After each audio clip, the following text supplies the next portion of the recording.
नाज़रीन, रुपया पैसा में आपको खुशामदीद कहते हैं। मैं हूं अली नासिर। अभी सुन रहा था बातें असद उमर साहब की और हैरान भी हो रहा था, हमेशा की तरह परेशान भी हो रहा था।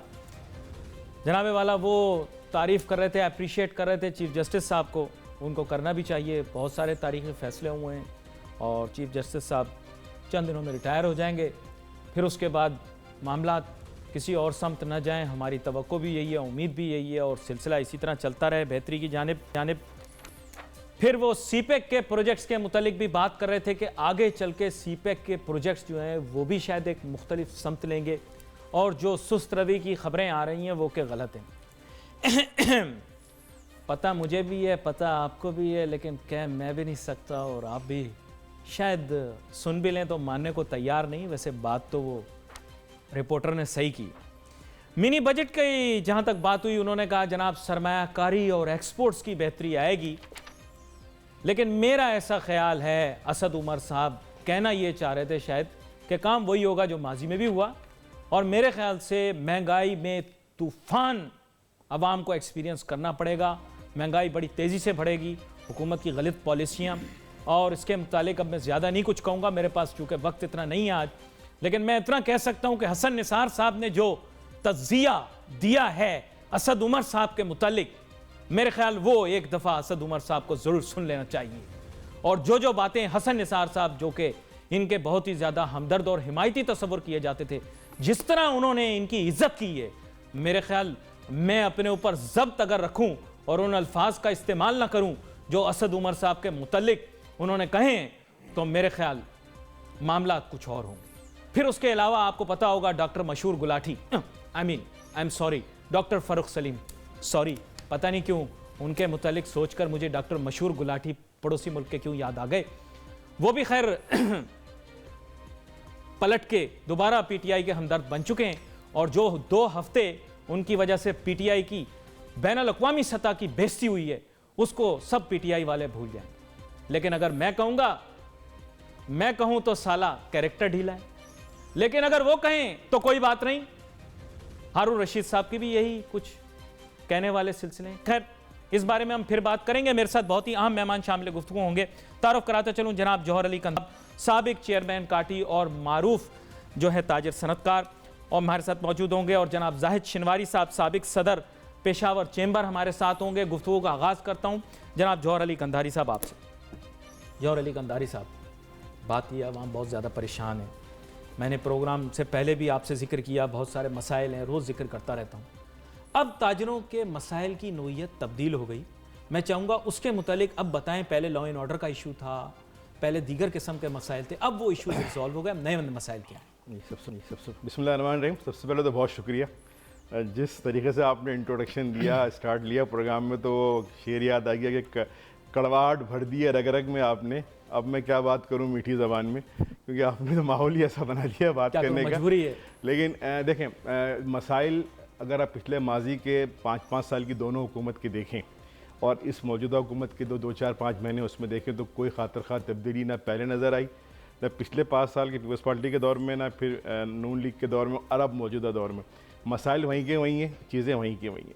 अब हम थोड़ा सा इसको अगर इस तरीके से देखें कि जो मेन 4 बड़े पिलर हैं मुल्क के, गवर्नमेंट है, जुडिशरी है, अफवाज है और आपका मीडिया है, मैं समझता हूँ कि चारों भी अपनी अपनी जगह इस मुल्क से मुखलिस हैं और चारों अपना अपना काम कर रहे हैं। Thank you so much. मैं बिल्कुल अप्रिशिएट करता हूँ। जुडिशरी अपना काम कर रही है, गवर्नमेंट अपने तौर पे बहुत अच्छा करना चाह रही है। अब कितना अच्छा नहीं हो रहा है वो गवर्नमेंट, अब उसमें वो एक अलग डिबेट है, सियासी बातें हो जाती हैं। मीडिया का अपना किरदार है, उसमें कोई इनकार नहीं है।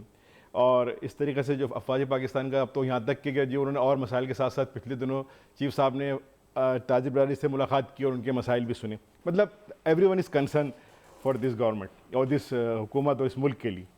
मसला ये है कि सर आप कहते हैं कि जो ये चीज़ें बनी हैं इसमें बेहतरी कैसे आएगी, क्या चीज़ आप देख रहे हैं? मसला इसमें मेन चीज़ ये ना साहब कि जब तक कि आप हम बेसिकली जिस खित्ते में रहते हैं, जिस रीजन में रहते हैं, हम अपने पड़ोसी मुल्क के साथ, जो हमारे ममालिक के साथ हैं उनके साथ कारोबार करते हैं, यूरोप की मंडियों के लिए, अमेरिका की मंडियों के लिए। एक बड़ा इंपॉर्टेंट लफ्ज़ है जो बहुत ज़्यादा इकनॉमिक के टर्म में इस्तेमाल होता है, उसको हम कहते हैं कॉस्ट ऑफ डूइंग बिजनेस। बिल्कुल। कॉस्ट ऑफ डूइंग बिजनेस अगर हम कंपेयर करें अपने नेबर कंट्री से, मैं चाइना को तो शामिल ही नहीं कर रहा हूँ क्योंकि वो तो बहुत आगे की बात चली गई। हम दूसरे मुल्क की बात करते हैं, इंडिया है, श्रीलंका है, बांग्लादेश है, नेपाल है, भूटान है, मालदीव है, वॉट।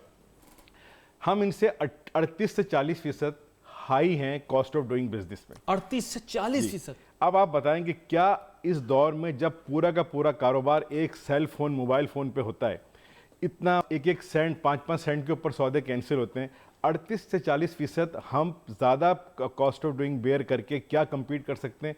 हम compete नहीं कर सकते। हम उस सेक्टर से आहिस्ता आहिस्ता बाहर हो जाएंगे। जब हमारे प्राइम मिनिस्टर साहब आए थे, उनकी आप शुरू की तकरीर सुने तो उन्होंने ये बात अपनी तकरीर में उजागर की थी कि कॉस्ट ऑफ डूइंग बिजनेस जो है वो ताजिर बरादरी के लिए बहुत ज़्यादा और हमें इसके ऊपर काम करना है। तो अब सर मेरे ख्याल से वक्त आ गया है कि इस पर काम करना चाहिए। आपने अभी कहा कि जी लॉ एंड ऑर्डर का मसला है, हल हो गया, बिल्कुल हल हो गया। 3 बड़े मसाइल थे पाकिस्तान के साथ जो उसके इकोनॉमिक ग्रोथ में रुकावट थे। एक था लॉ एंड ऑर्डर, एक था एनर्जी आउटरीच और एक था पॉलिटिकल इंस्टेबिलिटी। जी, पॉलिटिकल इंस्टेबिलिटी मैं इस मीन में कहूँगा कि चलें ठीक है उस हुकूमत के साथ, लेकिन बहरहाल इंस्टेबिलिटी है। हम ये नहीं कह सकते कि स्टेबल सेटअप चल रहा है और सब चीज़ें ठीक है, अपोजिशन अपना काम कर रही है, गवर्नमेंट अपना काम कर रही है। अभी भी दिल धड़कता है थोड़ा। नहीं, बिल्कुल धड़कता है, इंस्टेबिलिटी है, हालात वैसे नहीं है, वो कंडेंसिव एनवायरनमेंट नहीं है, इस पर काम हो सकता है। तो होता है क्या सर, और एनर्जी आउटेज भी अपनी जगह पर है। अब वो एक अलग डिबेट है कि जी बिजली कितनी महंगी होगी, गैस कितनी महंगी होगी, फ्यूल कितना बढ़ गया, 5 महीने की 2 बजट आ गए, तीसरा बजट आने वाला है, पेट्रोल की कीमतें बढ़ गई, डॉलर कहाँ से कहाँ चला गया। ये तो बहुत सारी बातें करने के लिए, लेकिन मैं फिर ये कहूँगा कि अगर चीज़ें बेहतर करनी है ना तो हमें थोड़ा सा आना पड़ेगा बेसिकली अपनी कॉस्ट ऑफ डूइंग को कंट्रोल करने के लिए। अगर वो बेहतर होगी तो चीज़ें बेहतर होंगी। और उसमें ये बड़ा अहम नुक्ता है। जाहिद शिनवारी साहब के साथ भी बात करते हैं। जाहिद शिनवारी साहब, अब बात यह है कि आप तो उस सूबे के अंदर बैठे हैं जहां पर भी ये दूसरी हुकूमत पाकिस्तान तहरीक इंसाफ की शुरू हो चुकी है। आपसे पहले बात हुई थी, इलेक्शन से पहले गुफ्तगू हुई थी, आप बड़े होपफुल थे, बड़े पुरुमीद थे। तो अब क्या उम्मीदें जो हैं वो, अब क्या मैं उसके बारे में कुछ स्पेकुलेट कर सकता हूं कि आप क्या कहेंगे? देखो भाई, जिस तरह पाकिस्तान के बहुत से लोग हर हुकूमत से तवक्कुआत रखते हैं कि जब नई हुकूमत आएगी तो बेहतरी आएगी, लेकिन जो पाकिस्तान तहरीक इंसाफ की हुकूमत थी उससे बहुत ही ज्यादा तवक्कुआत इस वजह से लोगों ने बांधी थी कि ये तो तब्दीली का बुनियादी नारा लेके आई थी और इनका मैनिफेस्टो में यही था कि हम चीजें चेंज करके लाएंगे। तो इसी वजह से हमारी बिजनेस कम्युनिटी भी चूंकि काफी अरसे से बहुत परेशानियों का शिकार है, हमारी इकोनॉमी बड़ी डाउन थी और हमारी एक्सपोर्ट्स नीचे गिर रही थी और हमारे जो मैक्रो इकोनॉमिक इंडिकेटर्स थे वो सारे खराब थे। तो हमारी ये ख्यालात से हमने बड़े जबरदस्त किस्म के लेक्चर सुने थे असद उमर साहब के मुख्तलिफ फोरम्स पे, और फिर इनके जलसों में जब हमने बातें सुनी तो हमारी आंखों में एक तरह से आंसू आ गए जब ये हुकूमत आ गई है और हमने कहा अब तो हमारे सारे मसले हल हो गए। लेकिन बदकिस्मती से जिस तरह ये आपके सामने हालात है और जिस तरह आपने बात की हसन निसार साहब की, इसी तरह की हमारी भी अब तवक्कुआत जो है वो बिल्कुल गलत साबित हो गए हैं और एक डिप्रेशन में हम आ गए हैं। बल्कि मैं आपको ये बताते चलूं कि पाकिस्तान के इकॉनमी पिछले 20-25 साल में कभी इतनी रिसेशन में, ये स्लम्प में, या आप उसको कसाद बाजारी कह दे, कभी भी शिकार नहीं थी जो आजकल है। ना तो प्राइवेट सेक्टर में काम हो रहा है और ना गवर्नमेंट सेक्टर, पब्लिक सेक्टर्स में ना कोई फंड्स है, ना कोई डेवलपमेंट वर्क है। यहाँ तक के सीपेक के जो प्रोजेक्ट्स है वो भी होल्ड पे रख दिए गए हैं और उनमें भी काम बहुत स्लो हो गया है। तो बात ये कि जी हालात तो इकोनॉमी के हमारी बहुत खराब थे, इसमें कोई शक नहीं थे, और खराब इनको वर्षे में मिले इसमें भी कोई दो राय नहीं है। मुझे खुद हैरानगी हो रही है जाहिद शिनवारी साहब, क्योंकि पिछली दफा आप बड़े पुरुमीद थे। अगर आहिस्ता आहिस्ता बिजनेसमैन भी हमारे जो हैं वो इस तरह सोच रहे हैं तो मेरे ख्याल हुकूमत को इस सिलसिले में कुछ ना कुछ करना पड़ेगा। मुझे एक छोटी सी ब्रेक लेनी है, ब्रेक के बाद वापस आएंगे, अपनी गुफ्तगू को जारी रखेंगे। और खास तौर पे इसी के ऊपर मैं जौहर कंधारी साहब से भी जानना चाहूँगा कि देखिए, अगर बिजनेसमैन का दिल जो है वो अब गवर्नमेंट की पॉलिसियों से खट्टा हो रहा है तो इस्लाह कर ली जाए। अपनी इस्लाह करने में कोई बुराई नहीं है। इसके ऊपर बात करेंगे एक छोटी सी ब्रेक के बाद। Let's take a short break.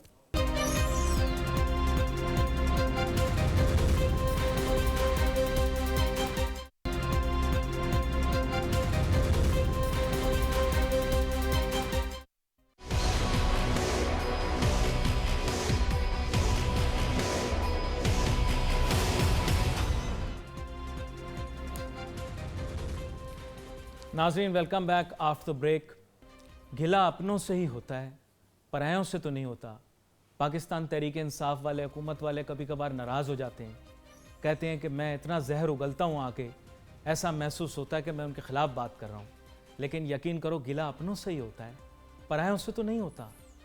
मेरे साथ जो मेहमान मौजूद हैं, उनके साथ मैं यही बात कर रहा हूँ कि उम्मीदें इतनी बढ़ा दी, उसके बाद फिर तवक्कुआत पे पूरा ना उतरें, गिला अपनों से ही करेंगे। जौहर अली कंधारी साहब, अब जहाँ गिला कर रहा हूँ वहाँ चंद चीज़ें मेरे जहन में। 1 करोड़ नौकरियाँ, 50 लाख घर, लोग आहिस्ता आहिस्ता भूल जाते हैं, बिल्कुल जैसे रेकोडिक के 200 अरब डॉलर भूल गए लोग। लेकिन ये वादा तो था अपनी जगह, 1 करोड़ नौकरियाँ देने का, 50 लाख घर बनाने का, बहुत सारे और मुआशी तकाजे थे वो पूरे करने थे। अब बात ये है, हुकूमत ने अपनी ऊपर इतनी ज़्यादा जिम्मेदारियाँ ले ली, कसूर हमारा तो नहीं, अब ये अचीव कैसे करेंगे? और बात यह है कि गवर्नमेंट अपनी लेवल पे तो अचीव नहीं कर सकती, प्राइवेट सेक्टर को अपना किरदार अदा करना पड़ेगा। तो इस बारे में भी तो हमें थोड़ा सा बताएं कि आप लोग क्या गेयर्ड अप हैं, आपको क्या रिसोर्सेज दी गई हैं, आप क्या ये कर सकते हैं हुकूमत के लिए? जी अली भाई, देखें, ये जो आपने कहा ना, एक बड़ी अच्छी बात की कि जी 1 करोड़ जॉब देना और 50 लाख घर बनाना, मैं नहीं समझता, मैं अपनी कैपेसिटी में बात कर रहा हूँ कि हुकूमत इसको अपने तौर पे कर सकेगी। देखिए, प्राइवेट सेक्टर का बड़ा इंपॉर्टेंट रोल होता है किसी मुल्क की भी इकॉनमी के अंदर, किसी मुल्क की भी ग्रोथ के अंदर, किसी मुल्क के भी चीज़ों को चलाने के अंदर। गवर्नमेंट के अपने बड़े मसाइल होते हैं जो गवर्नमेंट ने अपने बैठ के हल करने होते हैं। आप क्या समझते हैं? देखिए, 1 करोड़ जॉब कैसे मिलेगी? क्या गवर्नमेंट को आप 1 करोड़ लोगों को सरकारी नौकरियाँ देंगे? जो मैं नहीं समझता कि पॉसिबल है। पॉसिबल नहीं। इसकी वाहिद जरिया है industrialisation, industrialisation by the private sector. आप कंडेंसिव एनवायरनमेंट दें, आप FBR फ्रेंडली एनवायरनमेंट दें। अब जो आपने इस वक्त हालात किए हैं उसमें तो लोग खौफजदा इतने हैं, फाइलर, नॉन फाइलर, नोटिस, छापे, गिरफ्तारी, परेशानी। लोग, मैं आपसे गारंटी आपके प्रोग्राम के तवज्जो से बात कर रहा हूँ कि इस वक्त फ्लाइट कैपिटल है सर, लोग डर गए। एक क्लास वो है जो इस वक्त वेट एंड सी पे चले गई है, एक 500 गज के प्लॉट भी लेने को तैयार नहीं है। और एक वो क्लास है जो आज फिर दोबारा माजी की तरह मलेशिया, दुबई, सिंगापुर या कनाडा या अमेरिका के वीज़ा लगा के वहाँ जाने का सोच रहा है कि हम वहाँ पे शिफ्ट कर लें। ऐसे जब ये लोग चले जाएंगे, जब ब्रेन ड्रेनेज हो जाएगा, कैपिटल फ्लाइट हो जाएगी, तो कैसे इंकलाब आएगा सर? कैसे तब्दीली आएगी? Very well highlighted. हमें आपको इस काम को, मैं गारंटी से कहता हूं कि आप इंडस्ट्रियलाइजेशन को फरोग दें, अपने इस 1 करोड़ जॉब को मुंसलिक कर दें इंडस्ट्रियलाइजेशन से, कि हमें ये लोगों को जॉब इंडस्ट्री लगा के देनी है। सर, एक छोटी सी इंडस्ट्री, एक कॉटेज इंडस्ट्री भी किसी महल्ले में लगती है, 200-300-400 लोग उससे मुंसलिक हो जाते हैं। वो एक चैन बन जाती है जिसमें लोग आके काम करते हैं, एक से आगे एक से आगे एक, और एक बड़ा सेटअप तो लाखों लोगों को मुस्तफीद करता है। तो आपको इंडस्ट्रियलाइजेशन की तरफ आना पड़ेगा। रहा सवाल 50 लाख घर का, देखें, ये भी गवर्नमेंट का काम नहीं, गवर्नमेंट इसको मॉनिटर जरूर करे, गवर्नमेंट इसका चेक एंड बैलेंस जरूर रखे, इसको दे प्राइवेट सेक्टर को। सर प्लीज, एक मासूमाना सवाल पर, मासूमाना सवाल पूछना सिर्फ बादामी साहब का हक नहीं, मैं भी पूछ सकता हूं आपसे।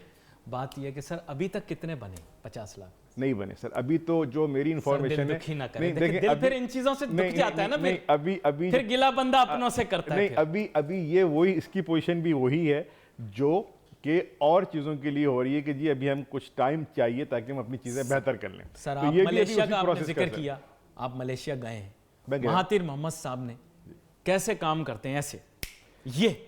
ऐसे काम होता है सर। देखें, काम यहाँ भी काम यहाँ भी बातें हुई हैं। मैं वही फिर पुरानी वाली बात आ जाती है यहाँ पे कि जी जिसका काम है उसके जिम्मे लगाएं।